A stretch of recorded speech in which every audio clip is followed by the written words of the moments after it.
Welcome back, dudes! Day 2 in a row for me of recording. We're back to normal, kind of, sort of. Oh, yeah, I kind of had to think after yesterday's video and yesterday's visit to Imperial, and I think I just came to that conclusion that it's like, fuck it. Let's ball. Let's have fun. Let's enjoy this thing. KC-135. Don't see those too often through here. Especially one in that livery. That's interesting. That's not a KC. What is it? Well, maybe it is. Huh. Never seen one in that color before. Interesting. Anyway, sorry, squirrel mode again. Squirrel mode activated. I've given up on trying to just force my new project to happen. Yes, I noticed the NSX back there. I wasn't blind to it. I think that might have been Suzuka. Not 100% sure, but I think that was Suzuka in terms of the color. Either that or Fuji. One of the two.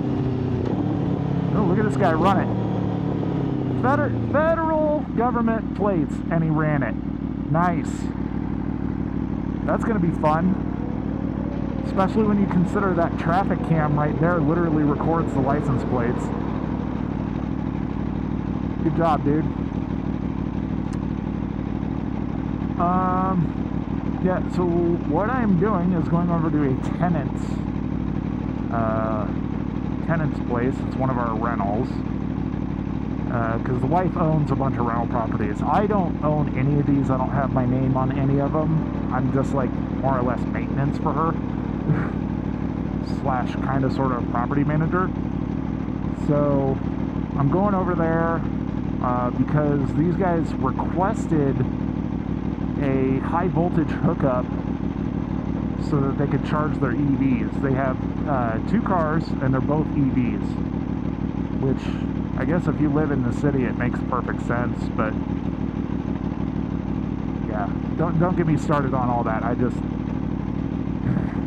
think it's good to have something like that if you live in a city environment and you do mostly city commuting.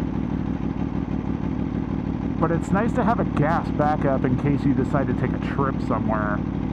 But then again, I mean, I guess they figure they don't really have a need for that. And if they did, they can just use like fast charging for anything else that they need extra juice. The crazy part is they're both Chevys. I think one's a newer Silverado EV, and then the other one is it's like a Bolt or something like that.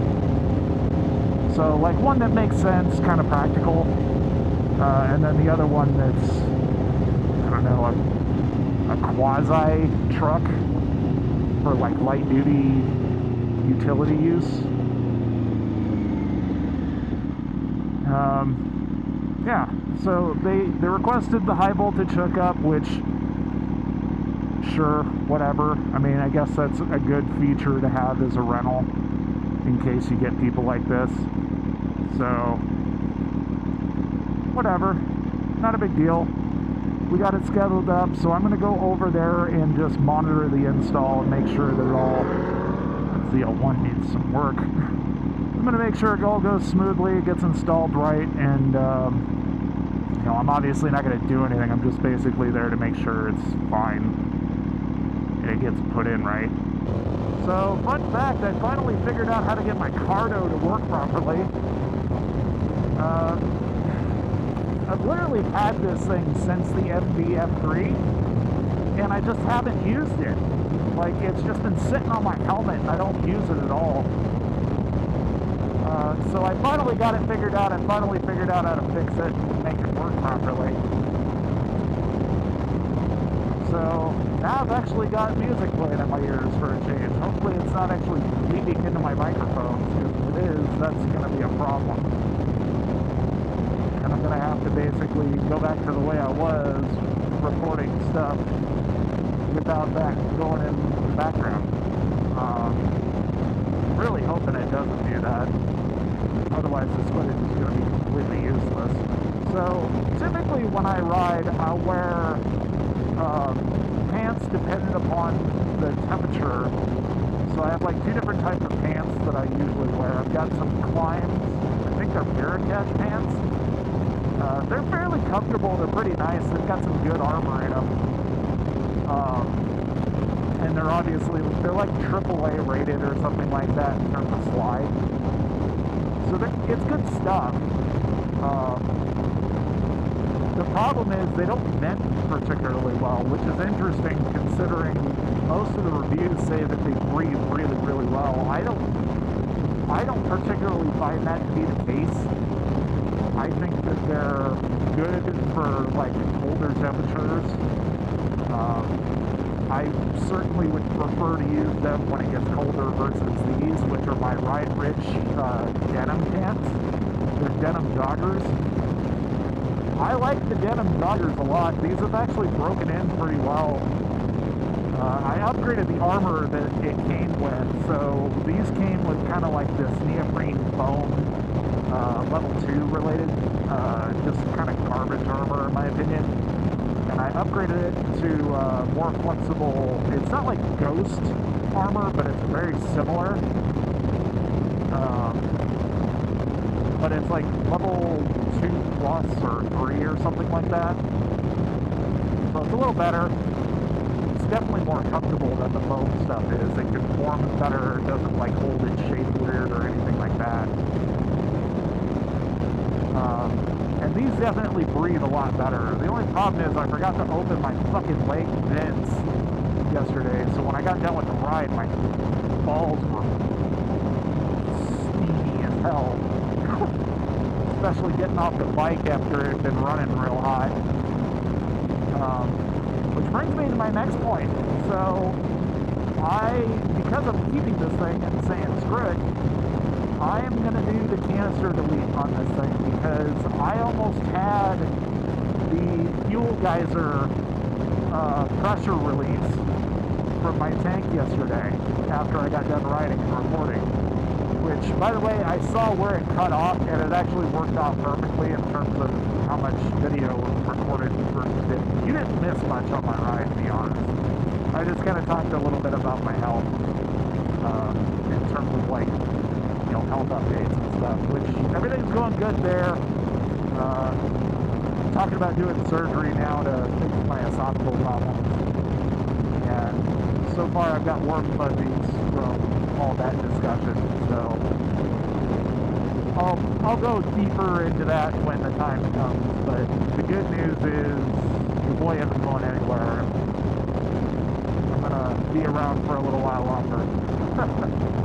You know, it sucked to go out at 36 and basically be like, well, I didn't have any choice over it because it's all genetic.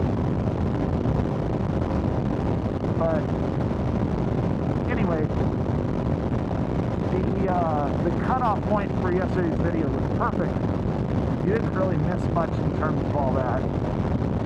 Ended up being the ending that I was hoping for.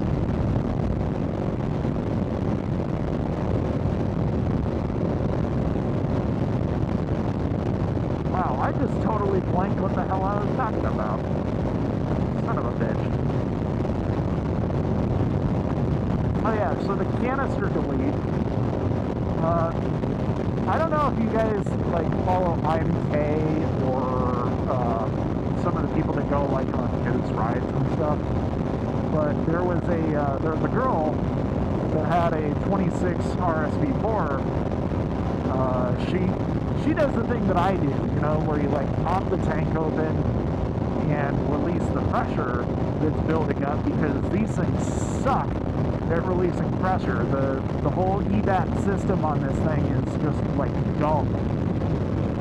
It doesn't release pressure until you're past like 8,000 RPM supposedly, which I absolutely hate because it makes zero sense from a from a break-in standpoint, because you're not supposed to be revving it past 7,000 before your first service, but the stupid valve won't open unless you're up past 8, so that doesn't make any fucking sense to me whatsoever.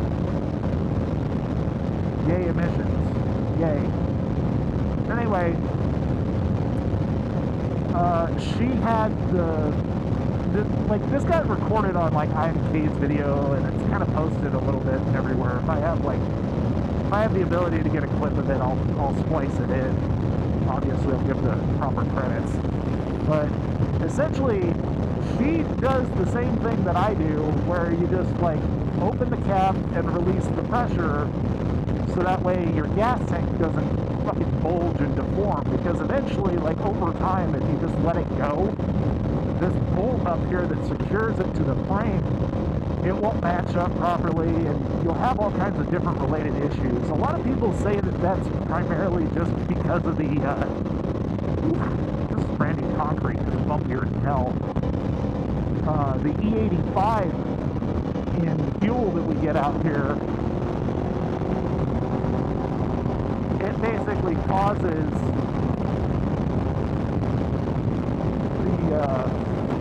the gas tank to deform, especially because it builds up the pressure a little bit faster. So a lot of people end up having to have their gas tanks like replaced under warranty, or just like, you know, replace it out of warranty, and it's a huge pain in the ass. This is a problem that's been affecting Italian bikes for a long time. Aprilia, MV, they all have the same problem. I haven't really heard about Ducati having this issue, but it does supposedly happen to Ducatis too.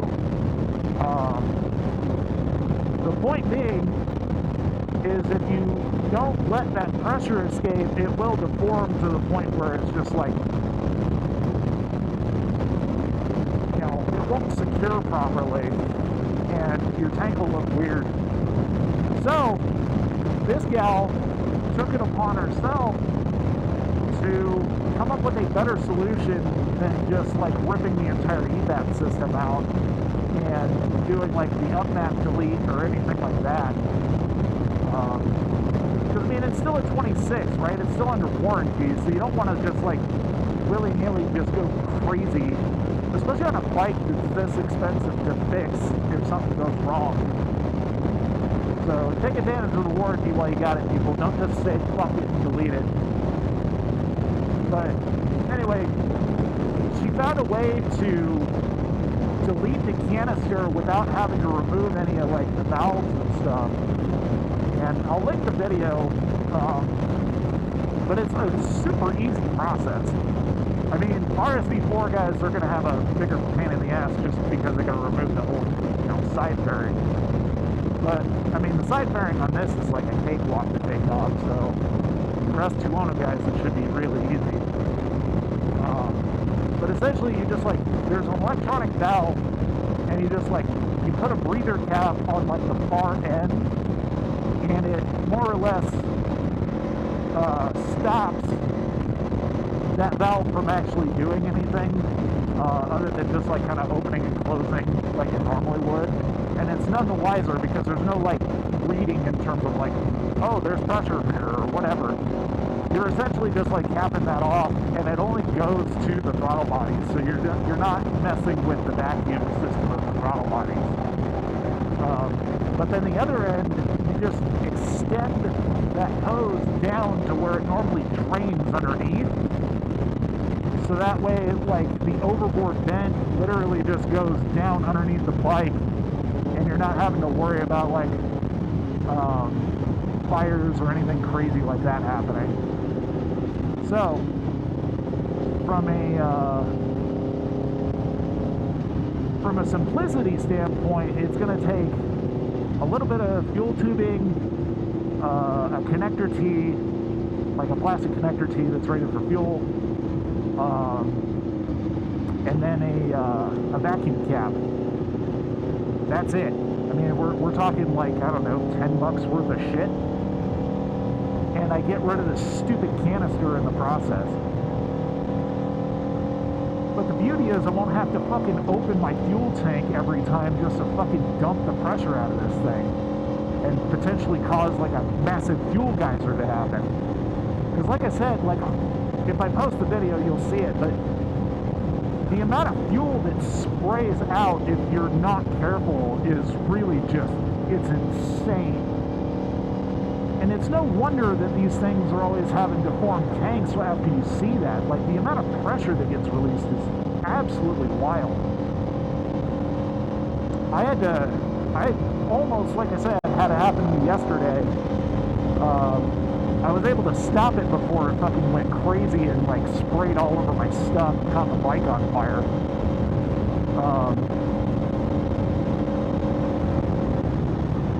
What I essentially did is I just kind of like held my hand over it and just like slowly released the pressure and just like held it for like 2 minutes or whatever to the point where I could finally open it all the way and just let it vent.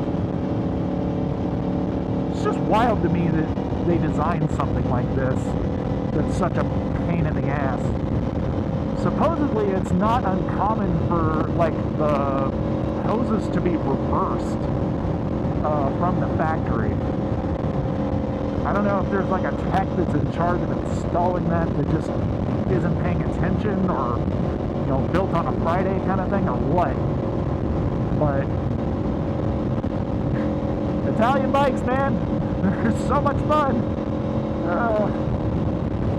I mean, shit, every motorcycle's got its flaws nowadays. Think about it. Like the brand new, or newer, I should say, ZX6. I mean, look at how many issues they ran into with that new motor. I mean, as far as I know, they finally fixed the problem, but fuck, that was a nightmare. Brand new motor is getting recalled because of fucking bad cam phasers, basically, or whatever the hell it was. I can't remember specifically what it was, but it was basically grenading the motor. I think it was like cylinder 2 would just eat itself. But beyond that, you know, you got BMW S1000s. Those guys were known for munching their fucking motors too. I don't know if that was rod bearing related or what, but it wouldn't surprise me if it was. BMWs aren't exactly known for having super high quality rod bearings. At least a lot of the older BMWs anyway. Newer ones, they have the new iROS coating on there, which is like super, super awesome, cool polymer tech that they came up with. Makes the rod bearings almost indestructible. By comparison to the old ones, at least. So yeah, I'm going to do that after I get done doing all this nonsense with the EV install. And hopefully it should be pretty straightforward. It looks like it should take me like, I don't know, 10 minutes tops. There might be a little bit of vapor smells and stuff as a result of this, but honestly, fuck it, I don't care. I would like to delete the whole fucking system, but honestly, it's easier to just, you know, delete the canister and route the lines and leave everything else. So that way, in case, for whatever stupid reason I do have to put it back, it's not rocket science to put it all back together. It'd be super straightforward. So what do you think the over-under is if I tried to bypass up here on the right if I'm going to get hit? I think this is the same bridge intersection or whatever that I actually watched a video of a guy narrowly miss getting hit by some truck that wasn't paying attention. So I think it was over there on that off-ramp. But the dude was just minding his own business. I think he glanced down, saw this truck was just bare-lassing up the off-ramp. And he just dodged at the last minute and be like, oh, fuck that, I'm out. And, I mean, he avoided it. The guy in the truck ended up smacking the car that was just in front of him. Just goes to show, man, like, you gotta really pay attention when you're on a bike.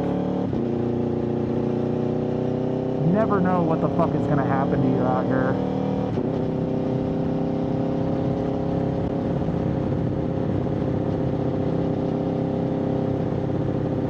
I do like the filtering law, but honestly, in practice, every single time that I've done it, it's just been chaos. Motherfuckers are always like getting pissed. I don't necessarily want to be impaled by those, so I'm just gonna go ahead and fuck off over here real quick. Okay, well, I was expecting this guy to be here at noon, which, ignore the bike, it's saying 11, it's noon. And I just got the text saying that he's going to be there by 1. So I'm going to have to stop, respond to that, and then let my tenant know, like, hey, just FYI, he's going to be running a little late. That's annoying.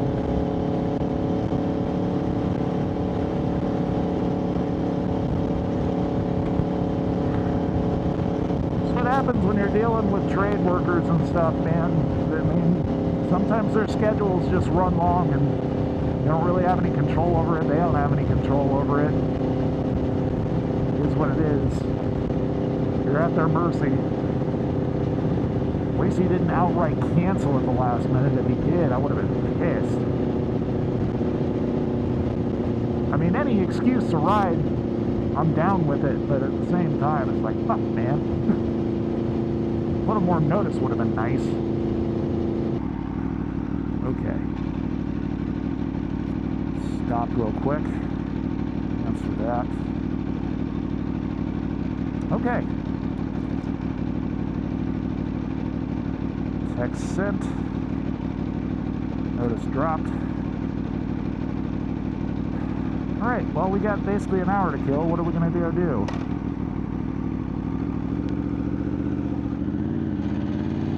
So this is the old, like, Stapleton area.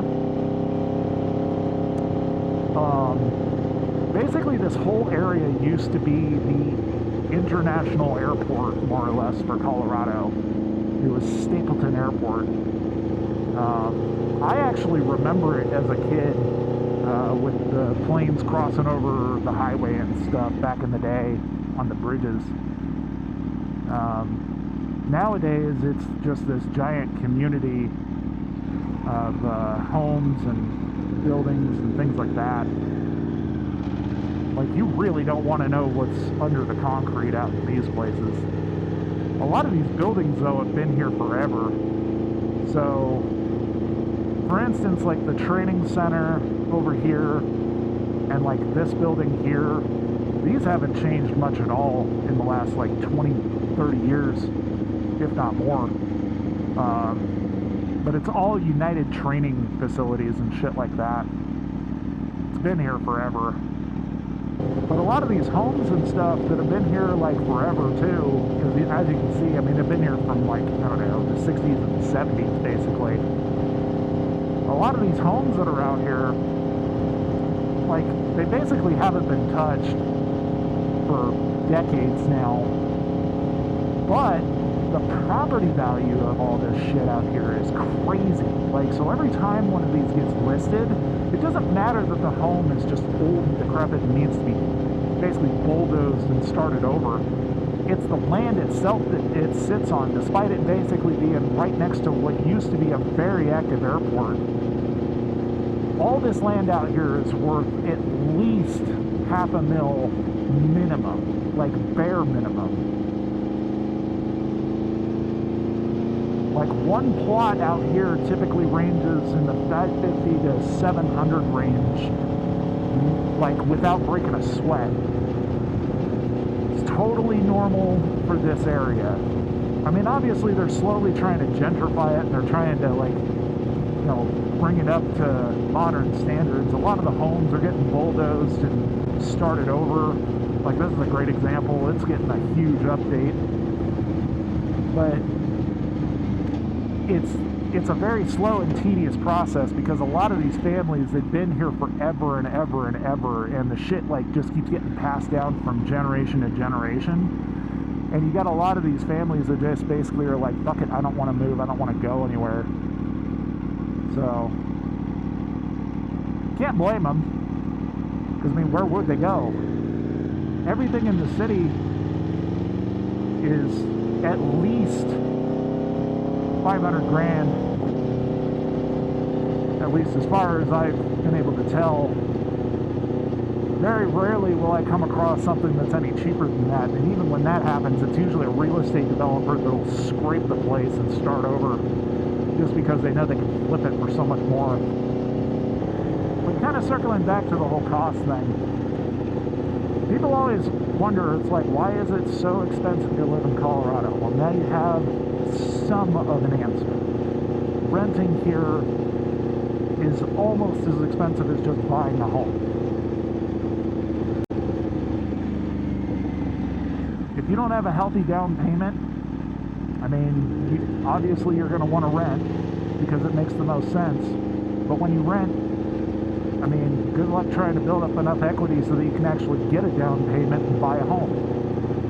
That's essentially what happens, and that's why this place is so expensive. We have so many people that want to live here that have come from all over the place. It's not just California. Californians were definitely some of the first people that came through here that really started pissing people off. Just because, you know, they flooded this place. Especially Coloradans that have been here for years, me included. I've been here over 30 some odd years, and when I saw that influx happen, shit, probably 15, 20 years ago, I was like, you gotta be kidding me.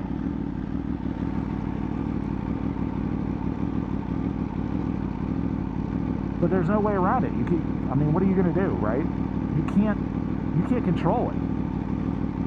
It just is what it is. Falcon Fixer, where the fuck are you going? I am going to Erico Motorsports / Revit / Revzilla because it's fairly close by and it's a good way to kill time.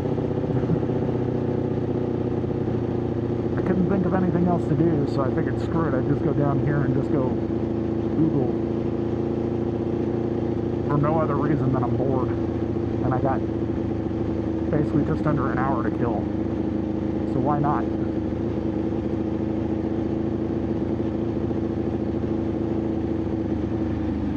This is like the worst kind of truck to be stuck behind. Oh, fuck. I just realized I'm behind a shit truck. This sucks. Oh no. Not fun. The worst part is I don't really have much of a choice in the matter. Because this is pretty much the spine that connects me to the area I need to be in. And this area has changed a ton too. Like, this used to be all two-way road. Now it's all single lane, there's a bike lane, there's dedicated parking. Like, all this shit got changed pretty quickly, honestly. It happened within, like, I don't know, 5 years, basically. That's park right there, so I definitely need to keep following this guy. This sucks. Well, here's Curtis, so I should be basically on target, I think.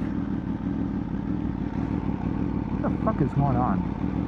So this is weird. My electronic damper, I can feel it. It's like, I don't know what the hell it's doing. It's freaking out. Never felt my damper do what it's doing before. Yay, electronics, yay. Sure, that's gonna be awesome thing to fucking bring up during the first service. Hopefully they don't have to source a new part or anything, it's just like a software thing. Assuming it's busted, that's the real question mark, because we have no idea if it's actually busted.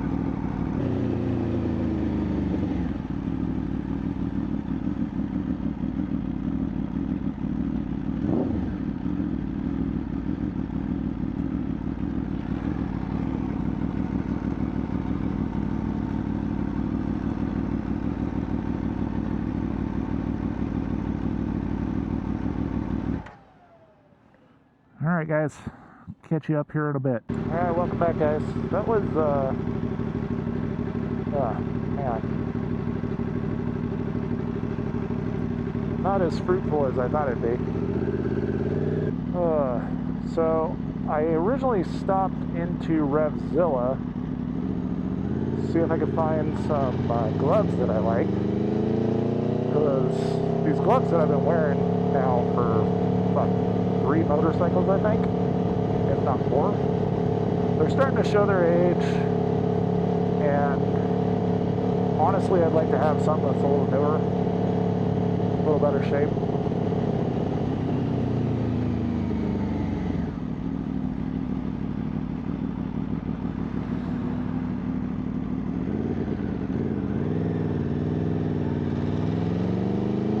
But lo and behold,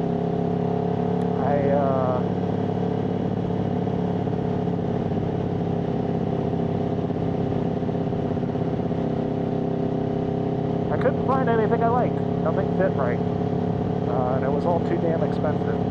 So, literally short gloves from like Alpine Stars or Dainese or anything like that, $150 minimum. Which, not that bad when you think about it, but you're also paying a lot for branding.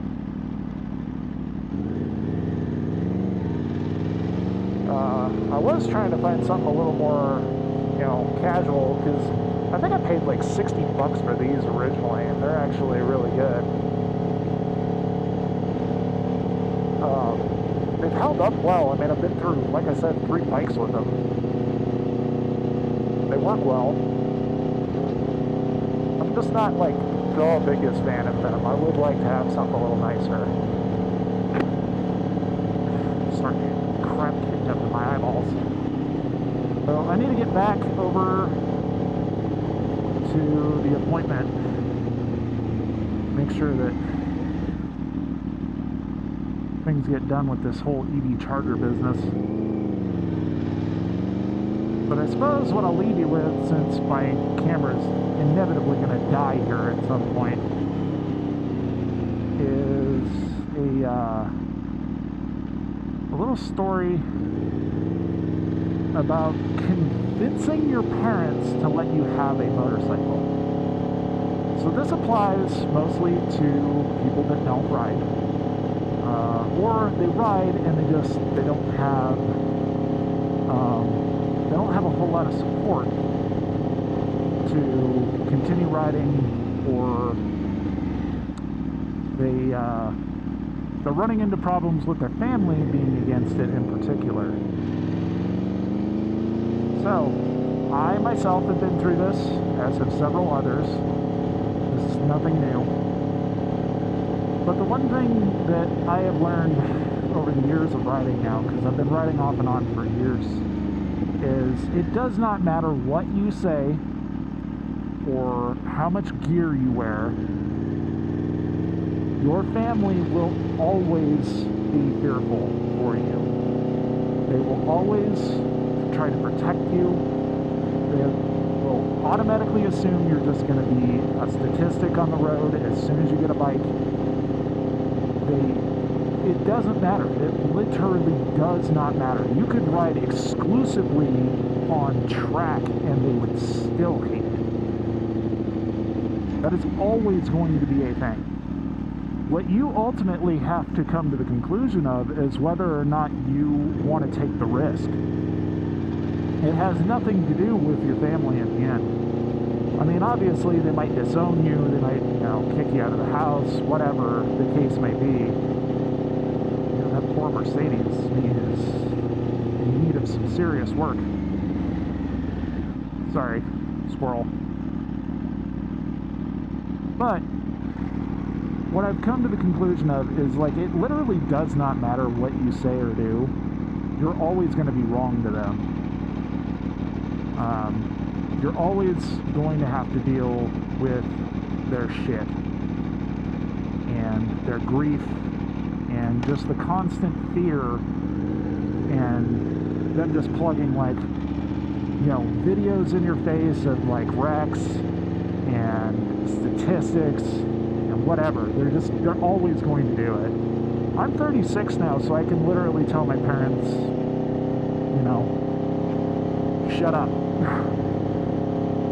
Like, I fully understand and know what the risks are. They know that I know this. They hate that I ride. They absolutely do. Shit, my wife is not the greatest fan of it either. She knows that I'm doing everything I could possibly do to make sure that I'm okay and safe. But it doesn't matter. They're always going to be afraid and fearful for you. So once you get past that stage of like accepting the fact that you're never going to convince your family and those that love you to let you have one, unless you have like a super cool family that rides, in which case, hey, you're part of a very small group of people. Shit, I know people that ride. Literally, I know a guy that's ridden longer than I have, has a Harley, and he's struggling right now to convince his stepdaughter to stay the fuck off of two wheels. He's been riding forever, literally won't give the bike up, and he won't even let her ride.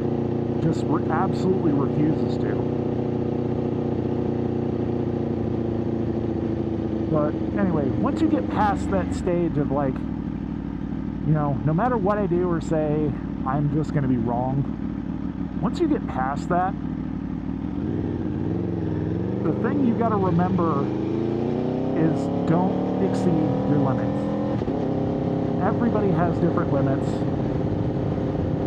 I myself have reached my limits several times and had to remind myself, like, okay, you're pushing it, and you really, really shouldn't.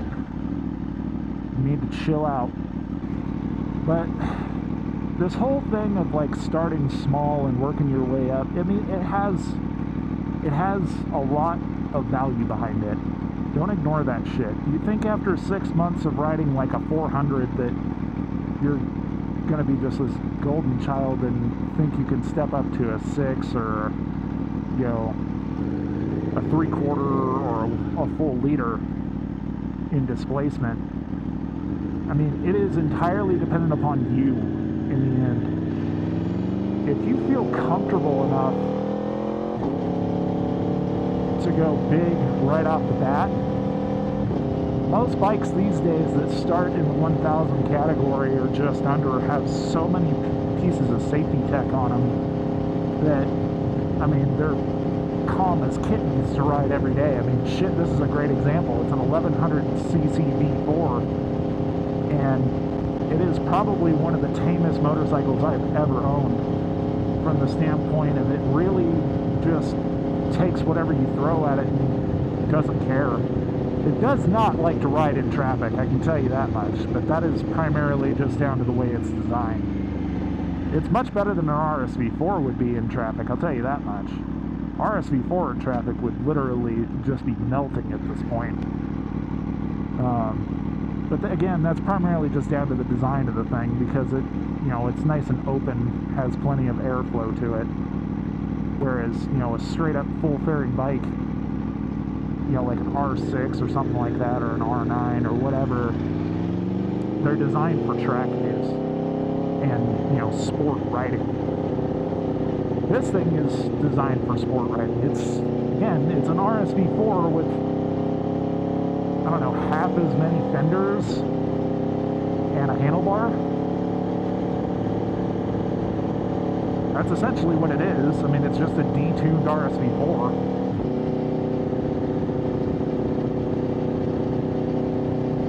But it is a much more civil bike to live with every day. There's plenty of Aprilia people that will tell you that this is the bike out of all the bikes that they build if you want something that does everything.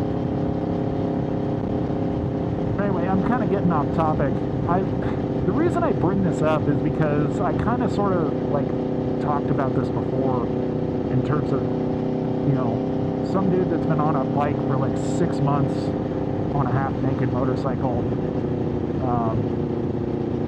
and wants to step up to, like a full 1000, just because, they're sick and tired of having no power and they want more power. I think it's not necessarily entirely based on riding experience, because my whole concept and mentality towards this has really changed over time. And that's why I bring this back up. I'm starting to think about it more logically and, open-minded, especially now that I've been on this for a little while. But it's not just your riding experience. It has everything to do with your maturity in the end. Are you mature enough to know when it's acceptable to open the throttle? Are you mature enough to know how to keep things in check and not ride like an idiot? It's not always just about the experience itself. Yeah, experience plays a lot into it. I mean, granted, I am so rusty at canyon riding at this point that honestly,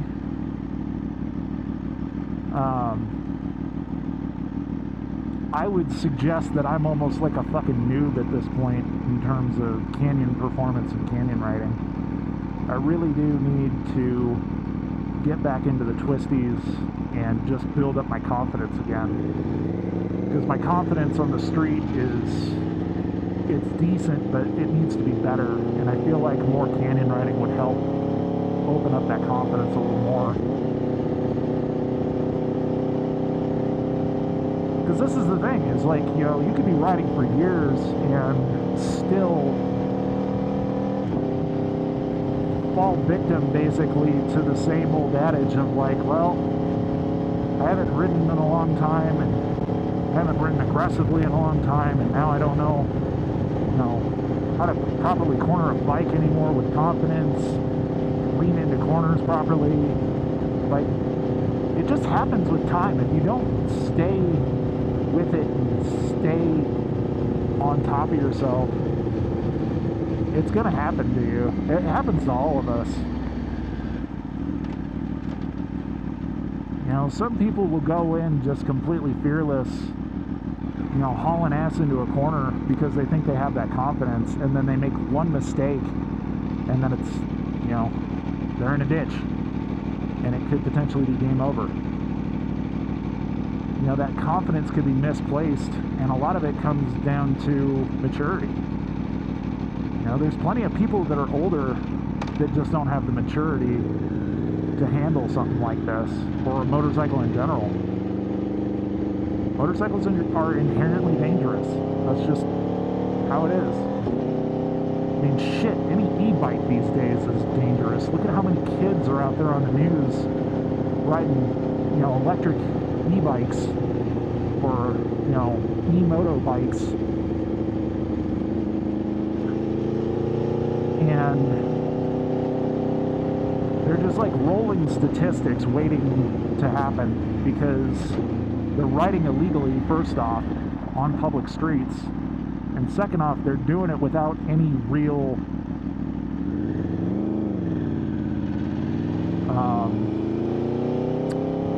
regard for the consequences. They ride out there like they're riding their Schwinn, like, oh, this will never happen to me, and the reality is completely the opposite. Ultimately, what I'm getting at here is listen to your family, but if you're dead set on riding, don't listen to them, if you understand what I'm saying. Because you're ultimately the one that's in charge of this and making this decision. You have to make that decision for yourself if it's worth it. And if you do, it could be completely like one of the most rewarding things you ever make the decision on.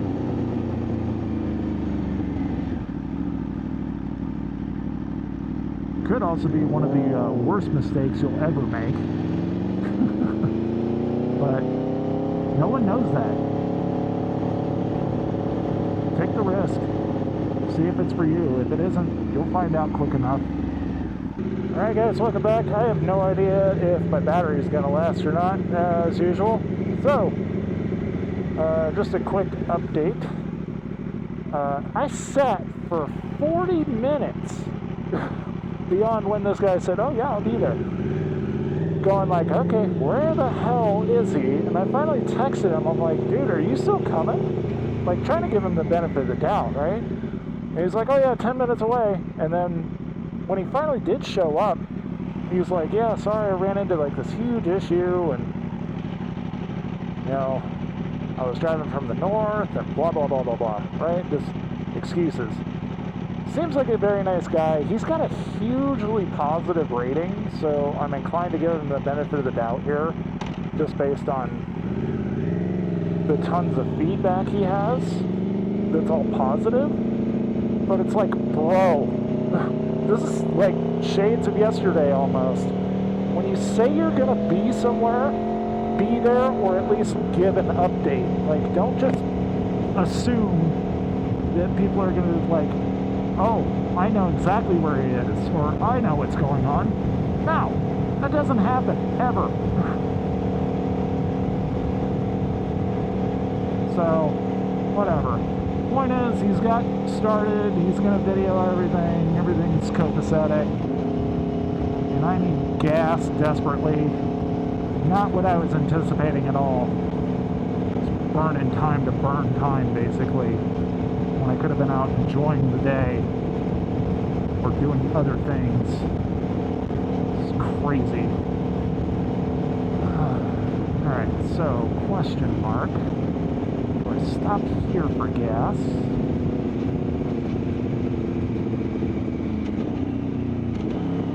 Or do I risk it? I think I'm going to stop here for gas.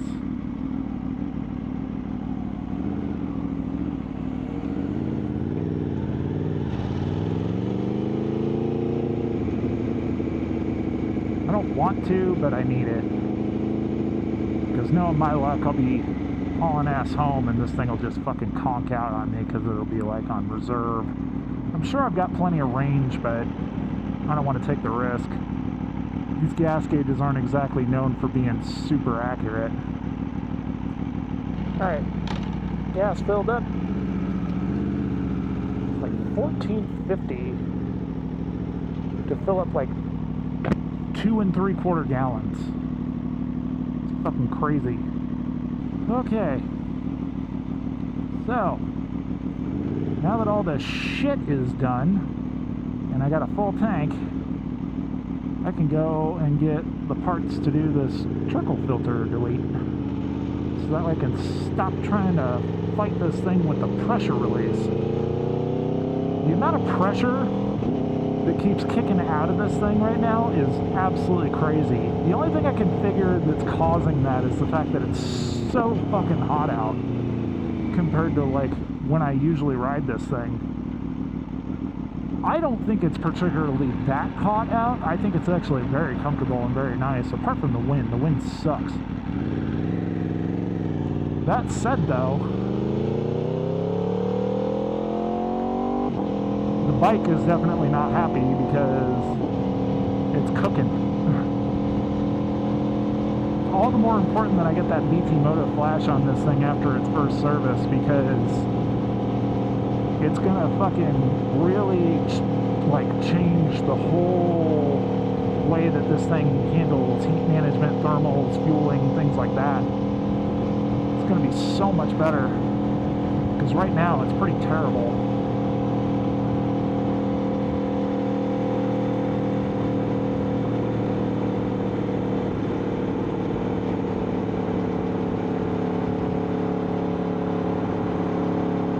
Funny, I got my blinker on this whole time, and this fucking idiot in his Toyota just like was refusing to let me over, even though I'm clearly smaller and more agile.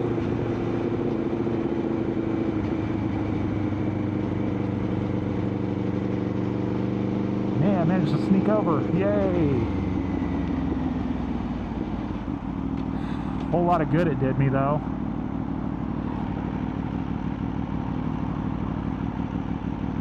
God, the temptation is so real to just split. Ugh. I want to so badly. But I know if I did, it would be the one time that a cop would see me and I would be fucked. Like I said, the temptation is super real right now. The thing that sucks too is like I could 100% go in this lane and totally be fine with it. The biggest problem by a country mile with that idea though is a stupid double white line. There is zero access to this express lane from any of these on-ramps. Even the ones up here, there's no access to it at all. They just straight up won't let you. It's so dumb. Like if you cross this line and the plate readers catch you, the stupid flock cameras, it's like a $200 fine. They do not mess, yeah, see, $250 fine. They do not mess around with this shit. And I can 100% understand why. Like, if you have somebody just randomly say, fuck it, and then cross the white lines just because they're sick of traffic, I mean, think about it. These guys are hauling ass 55 plus. And if they're not paying attention, boom, accident. That said, though, there needs to be some kind of entrance to it somewhere along here, because this is insane. It doesn't make sense, especially off of these on-ramps, to just bunch everybody up and not allow them to actually get in here. It's so dumb.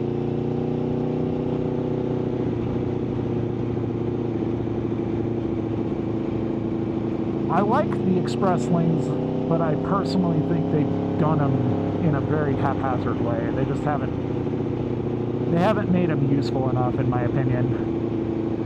There's only like maybe 1% of all traffic that uses them. I'm sure they have the statistics to actually prove that it works a lot more, but 90% of the time, most of the people that are using this lane are just genuinely in such a big fucking hurry that they don't give a flying fuck about the speed limit whatsoever. They think it's like the Autobahn automatically.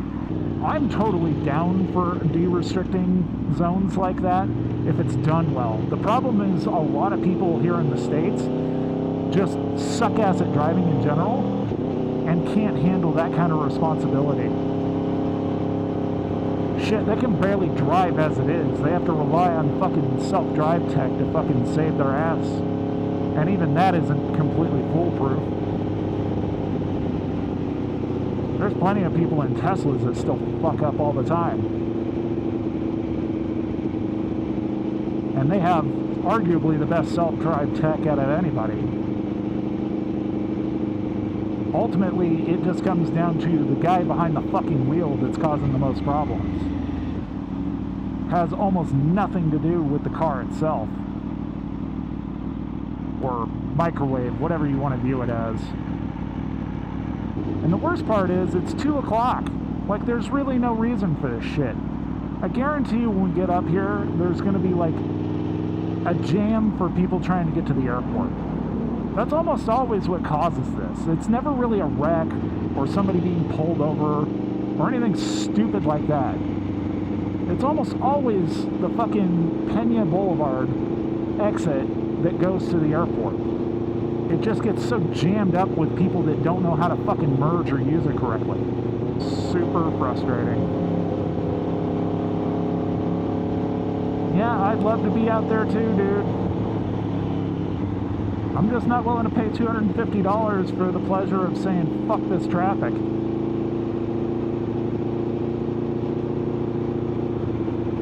And some would argue, well, that's why I don't run a plate. Okay, yeah. See how well that goes for you out here. They've been cracking down on that shit hard. Shit, if you think people are, like, getting away with, you know, Montana plates and stuff, think again. State Patrol and Denver PD are on a fucking tear with that shit. I don't agree with paying the absurd registration fees and shit, especially considering our roads literally don't show an ounce of fucking, like, any of that money that they're getting supported by the hundreds of thousands of vehicles that register every year. I mean, seriously, look at this. This road is atrocious. For the amount of money that they charge us, it should be perfect. And it just isn't. You know, they add these little seam sealers and shit to try and stop the asphalt from falling apart, and it doesn't last.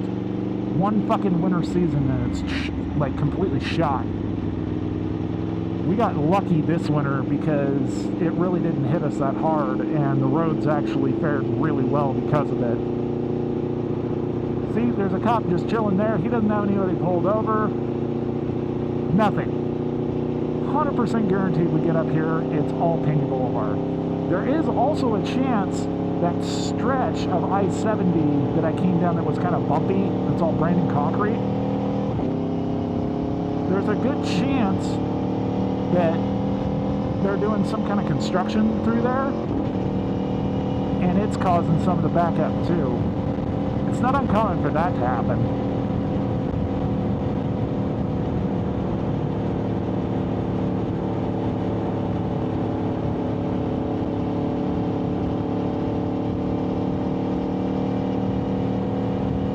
See, it's weird. There's like literally not a single thing was going on, and now all of a sudden it's opening up again. So dumb. None of this traffic makes any fucking sense to me anymore. It really doesn't. That's the end of the video, guys. If you guys have stuck with me this far and the video hasn't cut out, thanks so much for joining along today. It's going to be a couple days till my next video, just because I got to go to work, and I'm not really sure if I'm going to be riding this weekend. The weather's supposed to turn to shit, but we'll see. Hopefully it's good. But so grateful to be back and happy to be back. Hopefully by then I'll have taken care of this canister EVAP bullshit, and I'll detail how that whole experience went. I'm sure it'll be fun. I might even post a video of me working on it. We'll see. So, thanks again. Take care. And I'll catch you guys next time.